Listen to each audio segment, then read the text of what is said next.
Last year was a big year for Montana Outdoors, 50th anniversary.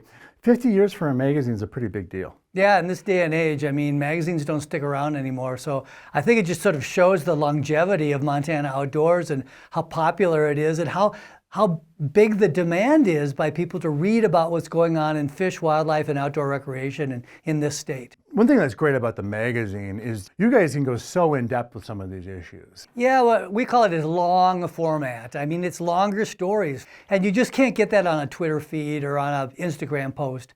And so there's a craving among Montanans for that long format information to really explain grizzly management or pallid sturgeon management in detail, including the history and the context.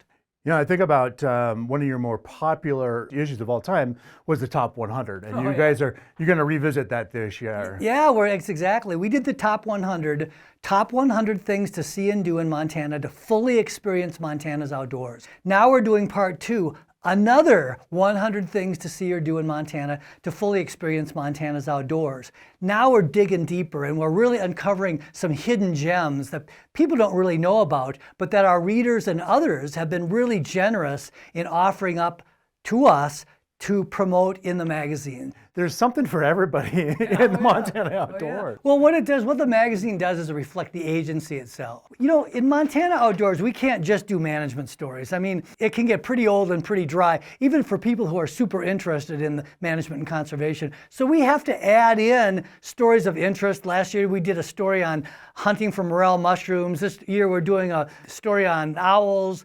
We do stories on cooking. We do all kinds of things to kind of spice it up and to add interest to the magazine.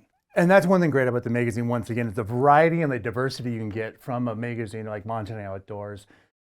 Along with Tom Dixon, I'm Winston Greeley, out among Montana's fish, wildlife, and parks.